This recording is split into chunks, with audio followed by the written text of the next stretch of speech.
వృత్తిపరంగా మీడియా రంగం ఈ గత 20 సంవత్సరాలు ఏ విధంగా పుంజుకుందో తెలుగు మీడియా రంగం అందరికీ తెలిసిన విషయం. ప్రస్తుతం మనం ఒక చాలా కీలకమైన తెలుగు మీడియా రంగం దిగ్గజంతో మాట్లాడబోతున్నాం. ఆయన ఎవరో కాదు, తెలుగువారి అందరి మనసుల్లో కూడా ముద్ర వేసుకున్న కేఎస్ఆర్ గారు, కొమ్మినేని శ్రీనివాసరావు గారు. లైవ్ షో విత్ కేఎస్ఆర్ అనే ఒక షో ద్వారా బహుశా రాజకీయాలు మేధావులకు మాత్రమే కాదు, అందరికీ సామాన్యులకు కూడా రాజకీయాలు అవసరం అని రాజకీయాలని డ్రాయింగ్ రూమ్లోకి తీసుకొచ్చిన ఏకైక వ్యక్తి తెలుగు మీడియాలో అని చెప్పొచ్చు. కేసీఆర్ గారు, great honour to meet you sir. నమస్కారం. అయితే దిగ్గజం అన్న పదం కరెక్ట్ కాదు, నాకంటే చాలా గొప్ప వాళ్ళు ఉన్నారు.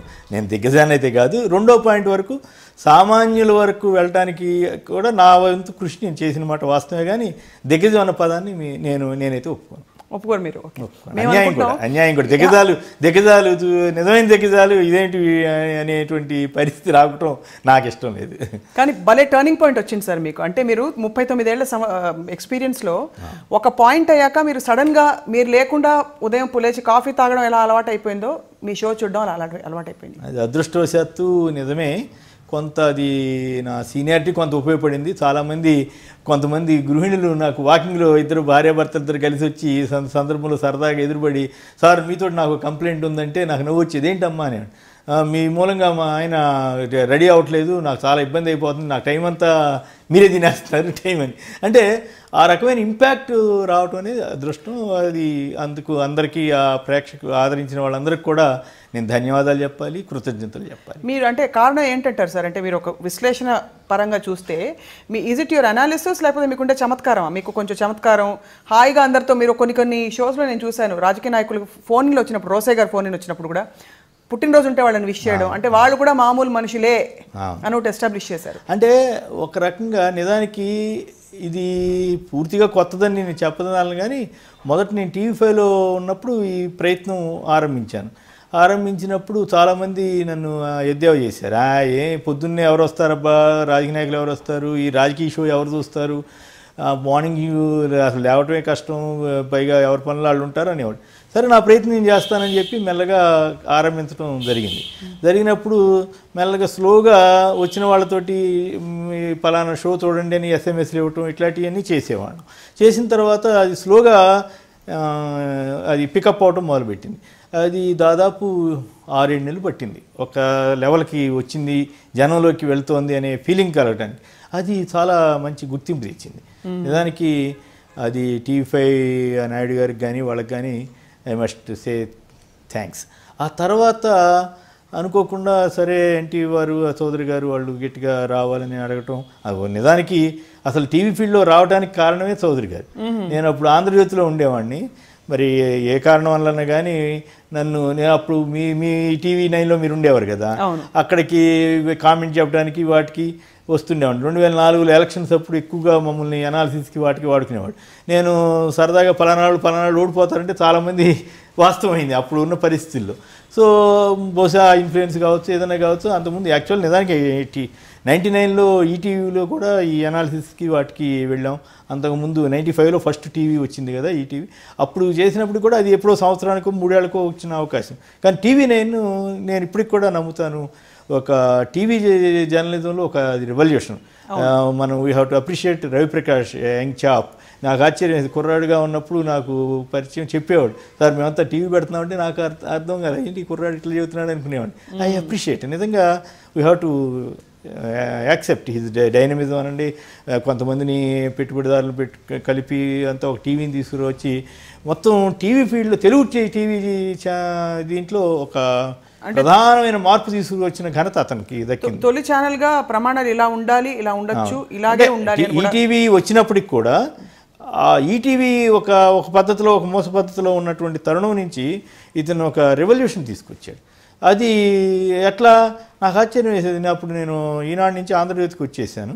ఆంధ్రజ్యోతిలో ఉండగా ఆయన ఫోన్ చేసి, సార్ ఒక 5 నిమిషాలు వచ్చేయాలండి సార్ అనేవాడు. సరే, ఇక్కడ మా ఆఫీస్ వాళ్ళు అది రాధాకృష్ణ గారు వాళ్ళు ఇప్పుడు సాయంత్రం పూట కూడా వెళ్తారేంటి అని కాస్త అంటే ఏదో అడిగారులే, దగ్గరే కదా అని వెళ్తుండేవాడిని కొన్ని మేజర్ ఇష్యూస్ వచ్చినప్పుడు.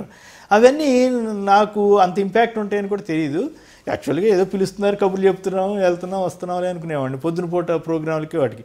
అంటే అసలు నిజానికి అప్పుడు రేటింగ్లు ఉంటాయని ఆ గొడవ కూడా మాది ఇదే. మేము ప్రింట్ మీడియాలో ఉండేవాళ్ళం, వాళ్ళు పిలుస్తున్నారు, మాట్లాడుతున్నాం, వెళ్ళిపోతున్నాం. ఎవరైనా కలిసినప్పుడు మీరు పలానప్పుడు మాట్లాడారు, బాగుందనో బాగోలేదనో ఇట్లా జరుగుతుంది. ఆ దశలో చౌదరి గారు నాకు మరి ఆయనకి ఎవరు చెప్పారో ఎట్లా ఆయనే కనిపెట్టాడో తెలియదు, కానీ నేను జ్యోతిలో ఉండగా మీరు రావాలంటే ఒక దాదాపు 4 రోజుల పాటు నన్ను అడిగేవారు. ఏమో అసలు నేను పనికి వస్తానా టీవీకి అని నేను అడిగేవాడిని. నవ్వు ముందు అది తేల్చుకోండి అని నవ్వుతుంటే అప్పటికి టీవీ 5లో చేస్తున్నారు మీరు? లేదు, ఫస్ట్ ఎన్టీవీ. నేను చెప్పేది వే బ్యాక్ 2006 ఆఖరి 2007 నుంచి మేము దీంట్లోకి వచ్చాను అనమాట. ఫస్ట్ ఎన్టీవీ చౌదరి గారిదే క్రెడిట్. నన్ను టీవీ రంగంలో తీసుకురావాలనే ఆలోచన ఆయనే చేశాడు. అయితే నేను ఏమో మరి మనం ఎంత పనికి వస్తామో నాకు తెలియదు. మాట్లాడటం కానీ మిగతా యాక్టివిటీ అసలు నాకు ఇప్పటికి కూడా టెక్నాలజీ కానీ వాటి గురించి కానీ నాకేం పెద్ద తెలియదు. అయితే బట్ ప్రోగ్రామ్ నడవడం, ప్రోగ్రామ్ ఏం చేయాలి, ఎట్లా చేయాలి అంతవరకే నేను చేయగలను. ఆ పరిస్థితి నుంచి నేను పనికి వస్తానా రాదా చూసుకోండి అంటే లేదు మీరు రాండి అంటే వచ్చాను. సరే వచ్చిన తర్వాత ఎన్టీవీ మొదలైన ఒక స్పేడ్ వర్క్ జరుగుతుంది కదా, ట్రైనింగ్ క్లాసులు అవి పెట్టాము. కానీ ఆ తర్వాత ఏమైంది, ఈయన ప్రింట్ మీడియా నుంచి వచ్చాడు, ఈయనకేం తెలియని కొంతమంది సహజంగా చెప్తారు కదా, దాంట్లో పెద్ద నేనేమి వాళ్ళని తప్పు పట్టను. బట్ వాళ్ళు కూడా ట్రాప్లో పడ్డారో ఏమో నాకు తెలియదు. సంభవం నాకెందుకో నన్ను కొద్దిగా ఇన్సల్టింగ్గా అనే ఫీలింగ్ వచ్చింది. అప్పుడు నేను చెప్పేది 2007లోనే వచ్చింది. అయితే అప్పటికే నేను ఎన్టీవీలో ఒక చిన్న నైట్ ప్రోగ్రాం నడిపాను. It's a matter of 1 week or 10 days అంతే. ఏదో రోజు ఒక నైటు ఒక డిబేట్, దానికి కూడా కాస్త గుర్తింపు రావటం అన్నీ మొదలైన తరుణంలో నాకెందుకో తేడా వచ్చింది.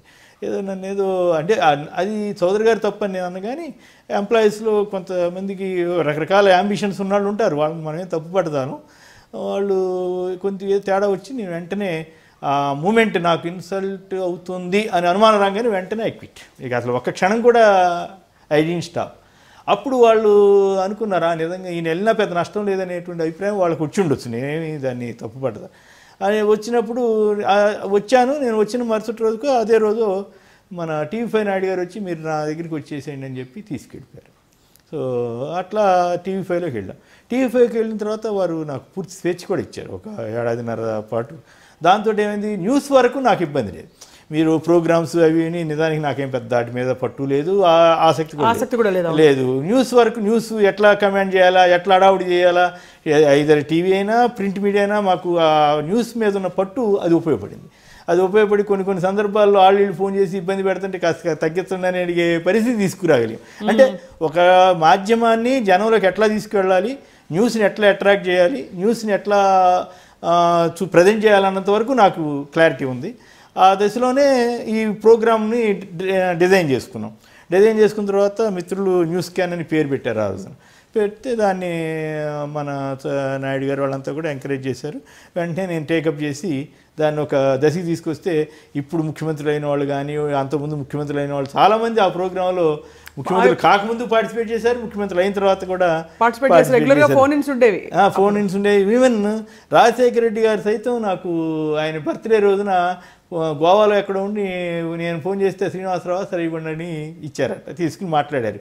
సో అట్లా లక్కీగా ఆ ఆదరణ అది అంతా బాగా వచ్చింది. సరే కారణాలు ఏమన్నా కానీ ఆ తర్వాత ఎన్టీవీ వాళ్ళు మళ్ళీ నన్ను దాదాపు 4-5 నెలలు అడిగేవారు రావాలని, రాయబారాలు పంపించారు.